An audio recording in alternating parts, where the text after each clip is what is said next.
السلام علیکم ورحمۃ اللہ وبرکاتہ۔ ناظرین، میں ہوں آپ کا دوست محمد خلیل قادری اور آپ دیکھ رہے ہیں ہمارا یوٹیوب چینل MKQ پروڈکشن۔ ناظرین، ایک مرتبہ پھر ہمارے درمیان تشریف فرما ہیں استاذ العلماء شیخ الحدیث و تفسیر حضرت علامہ مفتی محمد عبد الغفار نقشبندی صاحب، شیخ الحدیث جامعہ رضویہ ماڈل ٹاؤن لاہور۔ آپ جلوہ گر ہیں، یقیناً آپ زیارت کر رہے ہیں۔ ناظرین، آج کی جو ہماری نشست ہے وہ سوال و جواب کا ایک مخصوص سلسلہ ہم نے شروع کیا ہے۔ تو آج ہم اپنے استاذ گرامی سے ایک ایسا سوال پوچھنے جا رہے ہیں۔ آج کل دنیا کے اندر جس چیز کا زیادہ استعمال کیا جا رہا ہے وہ سوشل میڈیا ہے۔ تو ناظرین، آئیے ہم اپنے شیخ سے یہ پوچھتے ہیں کہ سوشل میڈیا کا صحیح استعمال کیا ہے، کوئی ایسا طریقہ کہ ہم اس طریقے کو اپنائیں، سوشل میڈیا استعمال کریں اور گناہوں سے پاکیزہ رہیں، گناہوں سے بچے رہیں۔ تو آئیے بنا ٹائم ضائع کیے ہم اپنے شیخ کی بارگاہ میں چلتے ہیں۔ بسم اللہ الرحمن الرحیم۔ عزیزم محمد خلیل قادری نے جس سوال کی طرف اشارہ کیا ہے یقیناً نہایت اہمیت کا حامل ہے اور اس کی ہر فرد کو اشد ضرورت ہے، کیونکہ کلیئر واقعی ایسا ہی ہے کہ آج تقریباً کوئی فرد بھی اس موبائل سے اور سوشل میڈیا کے استعمال سے عاری و خالی نہیں ہے۔ ہر بندہ ہر وقت، بالخصوص اسٹوڈنٹس طبقہ اور دیگر ہمارے احباب اس کو استعمال کرتے ہیں۔ تو یہ انہوں نے بڑی اچھی بات کی ہے کہ اس سے اب ہم بچ تو سکتے نہیں ہیں، استعمال تو کرتے ہی ہیں، پیکیجز بھی ہیں، بڑے بڑے موبائل بھی ہیں اور ہمارے پاس وقت بھی ہے، تو کیوں نہ ہم اپنے بھائیوں کو، بچوں کو ایسا طریقہ بتائیں کہ اس کو استعمال بھی کریں اور آپ کو دنیوی اور اخروی فائدہ بھی ہو۔ تو وہ یہ ہے کہ ایک ہے مثلاً آپ کا جو آپ دیکھتے ہیں، سب لوگ جانتے ہیں کہ کثرت سے لوگ فیس بک پر یا واٹس ایپ پر یا یوٹیوب پر یا دیگر انسٹاگرام وغیرہ اس پر کھیل کود اور غیر مقصودی چیزیں، فلمیں، ڈرامے اور اس طرح کی چیزیں جن کو فحش آپ تعبیر کریں، فحش سے تعبیر کریں یا کم سے کم فضول چیزوں سے تعبیر کریں کہ جو غیر مقصودی چیزیں ہیں، جن کے نہ ہمیں دیکھنے کی کوئی ضرورت ہے، نہ سیکھنے کی کوئی ضرورت ہے، نہ دوسروں تک پہنچانے کا کوئی فائدہ ہے، خاطر خواہ نقصان سے علاوہ کچھ بھی نہیں ہے۔ اور یہ انسانی فطرت ہے کہ جس کا ذوق طبیعت میں پیدا ہو جاتا ہے تو ایک کو دیکھ کر دوسرا، دوسرے کو دیکھ کر تیسرا، تیسرے کو دیکھ کر چوتھا رنگ پکڑتا ہے۔ تو اس لیے اس کا بہترین طریقہ اور اسی فضول معاملات کی طرف اللہ تعالیٰ کا پاک کلام بھی کیا حکم ارشاد فرماتا ہے، والذین هم عن اللغو معرضون، کہ ایمان والے، خالص ایمان والوں کی علامت یہ ہے کہ وہ لغویات سے اور فضول چیزوں سے اعراض کرتے ہیں، کنارہ کشی کرتے ہیں، ان میں پڑتے نہیں ہیں۔ جس طرح کے بعض بچے نادانی کی بنیاد پر ان ڈراموں میں پوری پوری راتیں گزر جاتی ہیں، پورے پورے دن گزر جاتے ہیں، رمضان المبارک جیسی مبارک راتیں بھی انہی ڈراموں اور ان چیزوں کی نظر ہو جاتی ہیں۔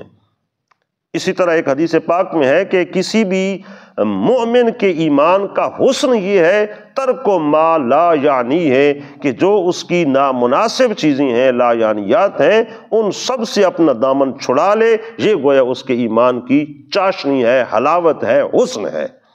تو اس لیے دوستو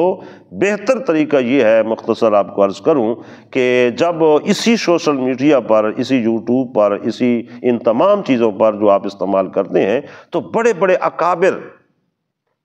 صوفیاء کرام کے بیانات موجود ہیں، علماء ربانیین کے بیانات، خطابات اور ان کا فہم و تفہیم، تفاسیر کتنی بڑی بڑی، پورے پورے مکتبے اور ایسی ایسی کتب جو آپ نے کہیں دیکھی نہیں، سنی نہیں، اس طرح کی پرانی کتب، قدیمی کتب خانے وہ جو ہیں اسی سوشل میڈیا کے اندر موجود ہیں، یوٹیوب پر موجود ہیں، گوگل پہ موجود ہیں، دیگر جو بھی اس کے معاملات ہیں، اور بڑے بڑے اتھینٹک علماء کے بیانات بھی، اور ہر ٹاپک پہ، ہر موضوع پہ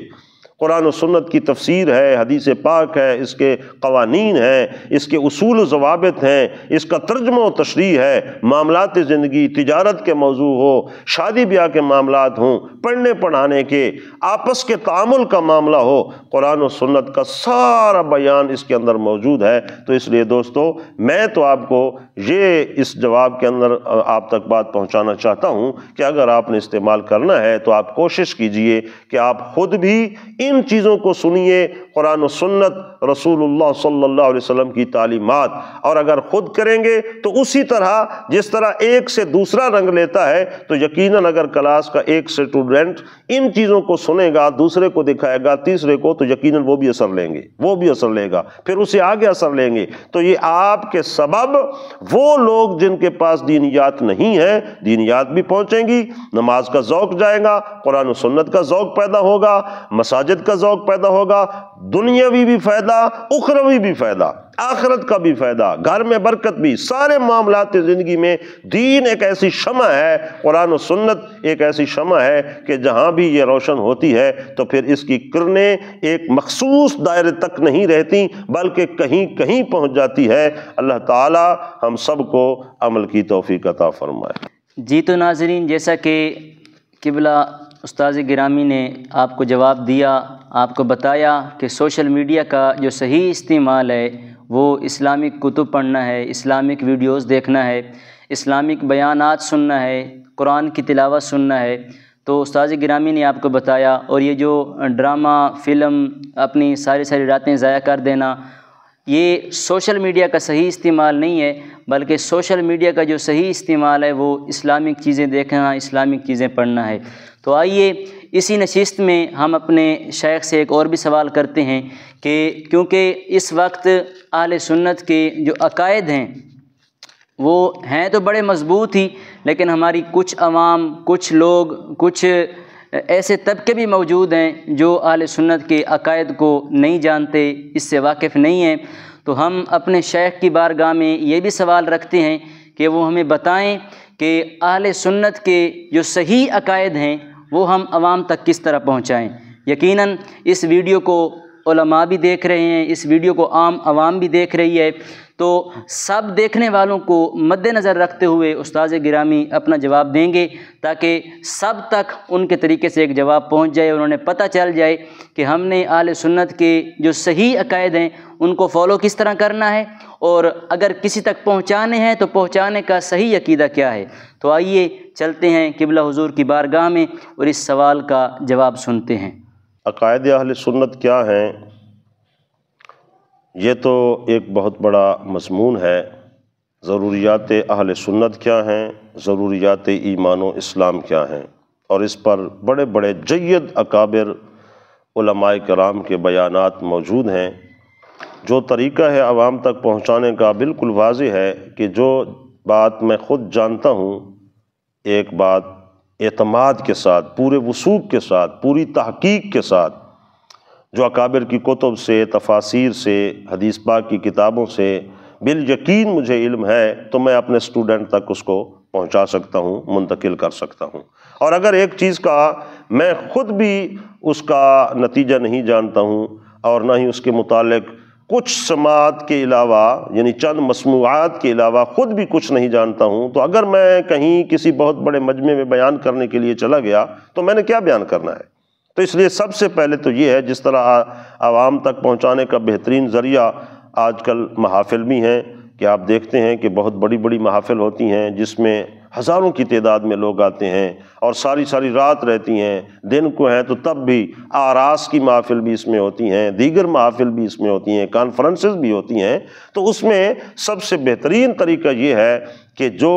بڑے بڑے علماء ہیں، راسخ فی العلم اور صحیح فقہا، اور الحمدللہ اس سے دھرتی کبھی بھی خالی نہیں ہوئی ہے اور نہ ہوگی، آج بھی موجود ہیں ایسے شیوخ الحدیث اور شیوخ القرآن، شیوخ الفقہ، کہ جو صحیح عقیدہ اہل سنت، جس میں توحید باری تعالیٰ ہے کہ اللہ تبارک و تعالیٰ کے ساتھ ہمارا عقیدہ کیا ہے، وحدہ لا شریک ماننا، اور سب قدرتوں کا مالک و مختار مطلق ماننا، قادر مطلق ماننا، یہ عقیدہ توحید ہے کہ ساری کائنات ما سوی اللہ اس کی مخلوق ہے، اور سب جس کے پاس بھی جو کچھ ہے یہ اللہ تعالیٰ کا عطا کردہ ہے، اللہ ہی نے عطا فرمایا ہے، جس کو جتنا چاہا عطا فرمایا اور فرما رہا ہے۔ اور اسی طرح اس کے بعد عقیدہ رسالت ہے، تمام رسل کے ساتھ ایمان رکھنا، اور جو نبی آخر الزمان خاتم الانبیاء والمرسلین صلی اللہ تعالی علیہ وسلم کے ساتھ ہمارا عقیدہ کیا ہونا چاہیے، یہ بھی بہت ضروری ایک ٹاپک ہے جو بچوں کو، لوگوں کو بتانا چاہیے کہ حضور پر ایمان رکھنا، حضور کو ماننا اور دل کی اتھاہ گہرائیوں سے ماننا ہمارے ایمان کا حصہ ہے، کہ اگر ہمارے دل کے کسی خانے میں بھی حضور کی ذات کے بارے میں، خواہ حضور کی ذات کے بارے میں یا حضور کے صفات اور کمالات اور اختیارات کے بارے میں، حضور کی شان و عظمت کے بارے میں ذرہ برابر بھی اگر کوئی خلاف بات طبیعت میں پیدا ہو گئی تو ہماری ایمان کی دولت سے ہم ہاتھ دھو بیٹھیں گے۔ تو اس لیے حضور صلی اللہ تعالی علیہ وسلم کے ساتھ کامل بالیقین اور ارادت، عقیدت اور محبت کا رشتہ قائم کرنا، یہ رسالت کا ماننا ہے۔ اور اسی طرح اس کے بعد جو چیزیں ہمارے لیے لازم ہیں اہل سنت کے لیے، تمام صحابہ کرام علیہم رضوان، تمام اہل بیت کرام ہیں، سلف صالحین ہیں، جو ایک بہت مضبوط عقیدہ اہل سنت جو بڑی بڑی کتابوں میں موجود ہے، اس کو اولاً خود سیکھا جائے اور پھر اس کی درجات کر کے یا جس طرح بھی آسان کر کے بڑی بڑی محافل میں بچوں کو، بچیوں کو، آنے والوں کو، لوگوں کو ان سب سے آگاہی دی جائے اور ان کو بتایا جائے کہ عقیدہ اہل سنت کیا ہے، کیونکہ شکوک و شبہات ڈالنے والے جو ہیں وہ کچھ شکوک و شبہات کا، جس طرح مثلا شرک کی تعریف، شرک تو کہتے رہیں گے لیکن شرک کی تعریف نہیں بتائیں گے کہ شرک ہے کیا، عقیدہ توحید، موحد، یہ تو لفظ تو بولتے رہیں گے لیکن عقیدہ توحید ہے کیا، اس کا لغوی معنی کیا ہے، اس کا اصطلاحی معنی کیا ہے، رسالت کا ماننے کا کیا صحیح طریق ہے، علماء نے کیا بیان کیا ہے۔ اسی طرح بہرحال یہ ایک بہت بڑی تفصیل ہے کہ اس کو صحیح طریقوں کے ساتھ علماء سے لیا جائے اور عوام تک پہنچایا جائے تو یقیناً جو دن بدن تفرقہ بازی ہے یا کسل ہے یا سستی ہے یا معاملات میں خرابی پیدا ہو رہی ہے، ایک کافی حد تک اس کے لیے سد باب ہو جائے گا اور آپس میں ایک محبت کی فضا اور ہوا پیدا ہوگی۔ اللہ تعالی عمل کی توفیق دے۔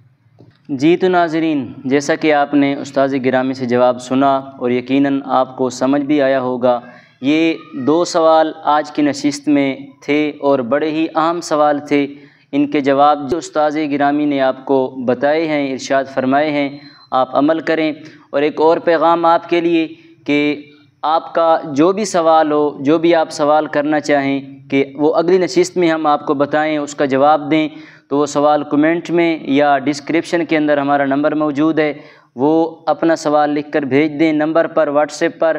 میں بے حد مشکور ہوں اپنے استاذ گرامی کا کہ آپ نے مجھے ٹائم دیا اور ہماری اس نشست کے جو 2 سوال تھے وہ مکمل ہو چکے ہیں۔ تو انشاءاللہ آئندہ آنے والی نشستوں میں ہم سوالات و جوابات، ثناخوانی، خطبہ کے بیانات انشاءاللہ اس میں آپ کو دیں گے، سکھائیں گے۔ تو ہمارے ساتھ آپ وابستہ رہیں، جڑے رہیں، ہمارے چینل کو سبسکرائب کریں، شیئر کریں،